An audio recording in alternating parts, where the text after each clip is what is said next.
बिस्मिल्लाहिर्रहमानिर्रहीम। दोस्तों, साथियों,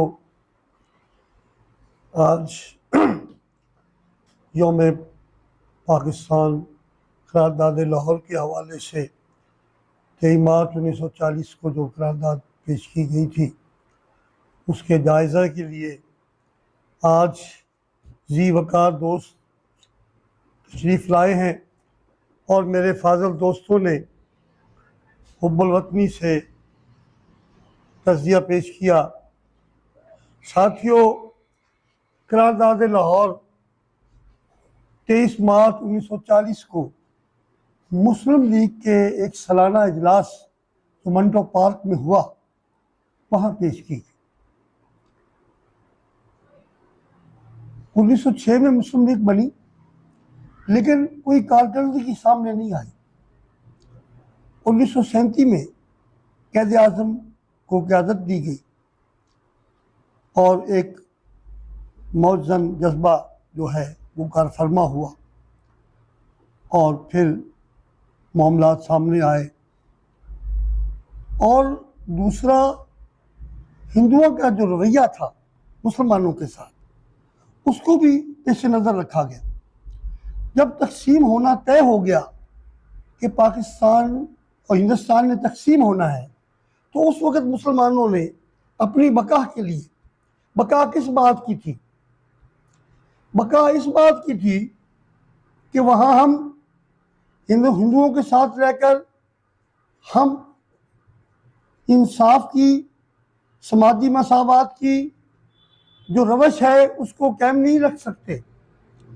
हम अपने जो इस्लाम ने असूल दिए हैं उन पर नहीं चल सकते, क्योंकि रियासती सतह पर जो कवानीन होंगे वो ज़रूरी नहीं कि इस्लाम के मुवाफिक हों। लिहाजा उन्होंने जोग्राफी हवाले से, यूनिटों के हवाले से मुस्लिम अक्सरियत के जो सूबे थे उनकी एक अलग शनाख्त का तकाजा की और आगे चलकर वो पाकिस्तान का मुताला पाकिस्तान बन गया। और 11 अगस्त 1947 को कैद आज़म मोहम्मद अली जिन्ना ने अपनी तकरीर में ये बात वाज़ह कर दी कि अब ये रियासत पाकिस्तान है और इसमें तमाम अक़लियतें, पाकिस्तान अक़लियतें हों या अक्सरियत हो, वो पाकिस्तान के बिला इम्तियाज़ रंग और नस्ल मज़हब पाकिस्तान की शहरी है और पाकिस्तान के कानून उन सब पर बिला इम्तियाज़ लागू होगा।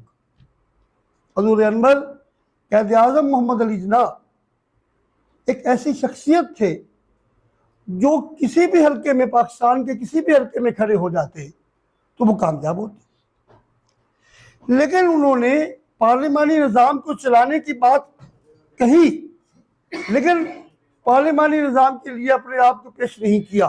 वज़ीर आज़म बनने की बजाय गवर्नर जनरल बन गए। एक कैद आज़म की हस्ती एक तरफ, तो पार्लिमानी जो निज़ाम था दरम बरम सा हो गया, क्योंकि उनकी ज़ात में वो इख्तियारात सिमट कर आ गए और तमाम इख्तियारात का मंबा हज़रत कैद आज़म ठहरे। उसके बाद उनकी वफ़ात के बाद गुलाम मोहम्मद आ गए। अब गुलाम मोहम्मद साहब ने क्या किया कि सरहद पे रेफरेंडम, आप देखें कि खुदाई खिदमतगार वहाँ पर मौजूद थे। खुदाई खिदमतगार 50 सीटों में से 33 सीटें उनके पास थी और वो कांग्रेस में, खान अब्दुल गफ्फार खान कांग्रेस में मरकजी कमेटी के मेंबर थे। जब पाकिस्तान का मुतालबा कांग्रेस ने तस्लीम कर लिया तो लामहल्ला वो मेंबर थे, उन्होंने भी तस्लीम कर लिया। अब वहां पर रेफरेंडम कराने का कोई मकसद था, उन्होंने इसी बात पर उनका बाइकआउट किया। लेकिन हुआ क्या कि उनकी वजारत थी खुदाई खिदमतगारों की और वो एक आईनी तरमीम करके मरकज़ की तरफ से गवर्नर जनरल, जिसे इख्तियार हासिल नहीं था, मैं ये बात इसलिए कर रहा हूँ कि आज भी वो बातें जो उन्होंने पहले माजी में तारीख का हिस्सा हैं, अब तारीख पढ़ लीजिए, तारीख का हिस्सा है कि गैर आईनी तरीके से उस हुकूमत को ख़त्म किया गया और 17 सीटों वालों को जो है वो हुकूमत दिलाई। देखिए, कोई भी मुल्क हो, रियासत हो, वो आइन के बगैर नहीं चलती। अगर पाकिस्तान 9 साल इस मुल्क का आइन नहीं बन सका, हजूर जिन बातों की शनाख्त, जिन बातों की तवज्जो मेरे फाजिल दोस्तों ने दिलाई है, वो मैं कुछ उस पर भी बात करना चाहूँगा। 9 साल तक आइन नहीं बन सका और 1935 का एक्ट जो था उसे कार फरमा रखा। 1956 में जो आइन बना, आइन को किसी ने तस्लीम नहीं किया और फिर मार्शल लॉ लगा दिया। मार्शल लॉ लगाने के बाद क्या हुआ, 58 में मार्शल लॉ आ गया और फिर जो 62 का आइन बना, उसे वो लोगों की तबाह के मुताबिक ही नहीं था, उसे भी तस्लीम, जैसे हबीब दालब ने कहा था, इस दस्तूर को मैं नहीं मानता। हजूर अनवर, आप जब तक पाकिस्तान में आपने जो नारा लगाया 2 कौमी नजरिया का, वो आपने अकीदा बना दिया, लोगों का अकीदा बन गया। पाकिस्तान का मतलब का ला इलाहा इल्लल्लाह। कभी भी सियासी नजरिया अकीदा नहीं बनता। जब अकीदा बन गया तो बस लोगों को बस अकीदे की बात रही, लेकिन रियासती हकूक जो थे, जो फराइज थे, हम उसकी जानब नहीं आए। आज जिस जोर से लोग सोच रहे हैं कि हमें हमारे हकूक दिए जाएं, रियासत जिम्मेदार है हमारे हकूक की, तो ये अगर उस वक्त सोचा जाता, उसे अकीदा ना समझा जाता कि पाकिस्तान का मतलब क्या, ला इलाहा इल्लल्लाह, 2 कौमी नजरिया अकीदा बना दिया गया। और बनाने वाले कौन थे? वही अशराफिया तबका जो आज हुक्मरान है, जो आज इस मुल्क के तमाम वसाइल पर बड़ा जबान है। पाकिस्तान के बेपनाह वसाइल हैं जो हमारे मुल्क की अता अल्लाह ताला ने हमें अता किए, लेकिन चंद तादाद में अशराफिया तबका जो जगीरदारी और नौ दौलती सरमायाकारों पर मुश्तमिल है, और वो लोग जो फौजी एस्टेब्लिशमेंट में है, वो बड़ा जमान है। हजूर अनवर, आप में से अगर कोई शख्स यहाँ छोटा सा सनती यूनिट लगाना चाहे तो वो नहीं लगा सकता। क्यों? कि मल्टीनेशनल कंपनियों को से फौजी एस्टेब्लिशमेंट के जो मफादात हैं वो बहम मिले हुए। जिस मुल्क पर कौमी आइन के पेश नज़र चलते हुए लोगों को हकूक ना मिल रहे हो, लोगों की रोटी रोजी का मसला हो, आज ये बात मैं बड़े दुख से कह रहा हूं कि मैं जिस तरफ भी देखता हूं एक बोर्ड मुझे नजर आता है, लंगर खाना। हजूर अनवर, आप कौम कह सकते हैं जो लंगर पर पलती हो, जिसमें मुल्क में बेपनाह वसाइल हो, और वो उसमें आप उनके पैदावारी अमल को शुरू करने की बजाय, पैदावारी ज़राए को बरूए कार लाने की बजाय, आप उन्हें लंगर खाने पर पलने पर लगा दें। जनाब चिश्ती साहब के जो मतलब के करीब ही एक लंगर खाना है, और ये तो रोजाना देखते होंगे कि वहां पर एक लंबी कतार लगी हुई। हजूर, बात यह है कि ये बात मेरे फाजल दोस्तों ने कही है, मैं उसे जो है उसकी तायद करता हूं कि जब तक पिसे हुए तबकात आप इस बात को नहीं सोचेंगे कि हमने अपने हकूक लेने हैं, तो पाकिस्तान की तरक्की मुमकिन नहीं। पाकिस्तान की तरक्की इस बात में नहीं है कि पाकिस्तान का मतलब क्या, ला इलाहा इल्लल्लाह। आप सोचने पर मजबूर हो रहे हैं। कोई शख्स ऐसा है पाकिस्तान में जो इस्लाम ना चाहता हो, जो इस्लाम पर कारबंद ना हो, जो अल्लाह और अल्लाह के रसूल की पैरवी ना करता हो?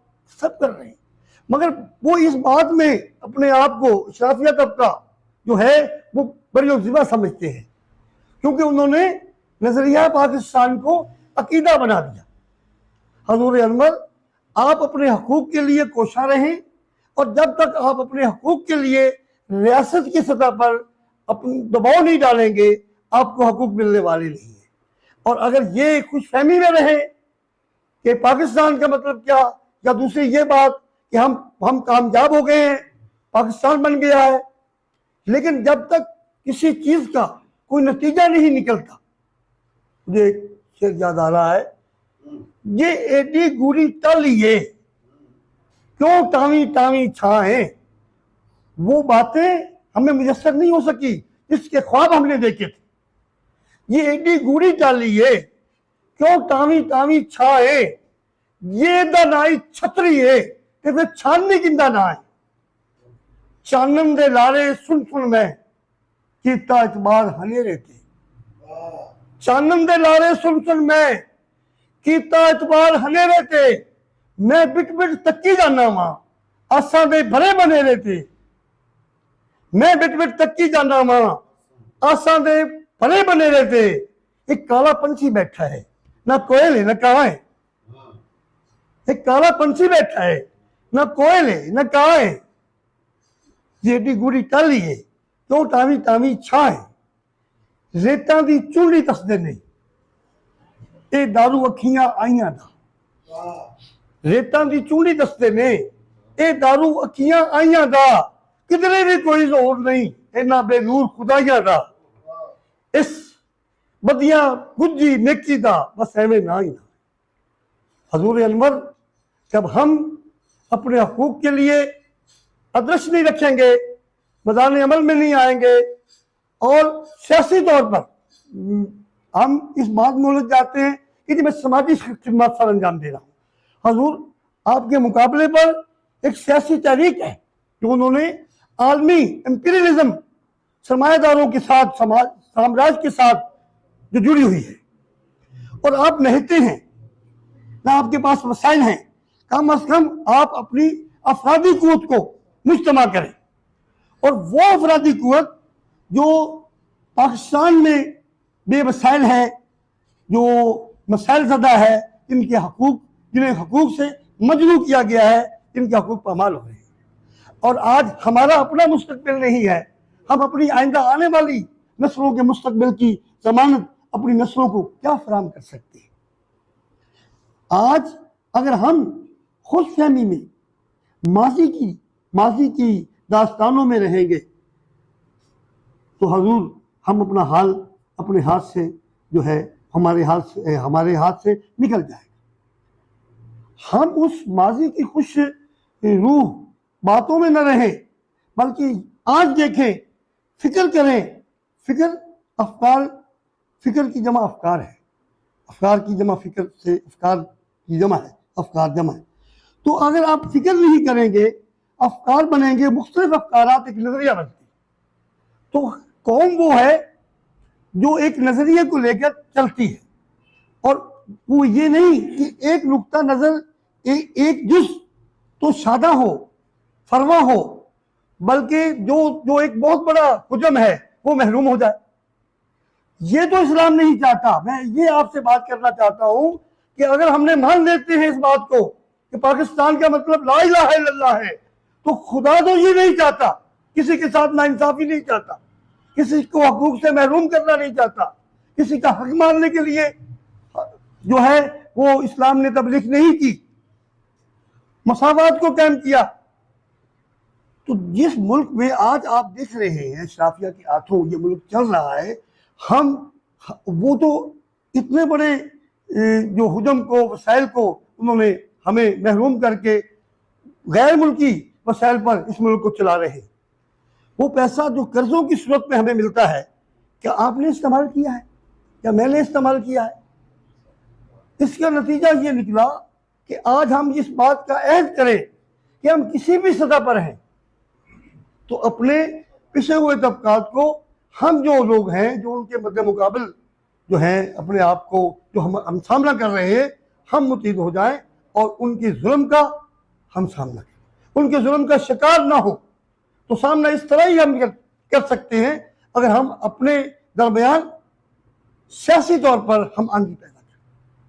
जी व्यूअर्स, अगर आपने अभी तक हमारा चैनल सब्सक्राइब नहीं किया तो सब्सक्राइब कीजिए और साथ में दिए गए घंटी के बटन को ज़रूर दबाइए ताकि अपडेट्स आपको बाकायदगी से मिलती रहें।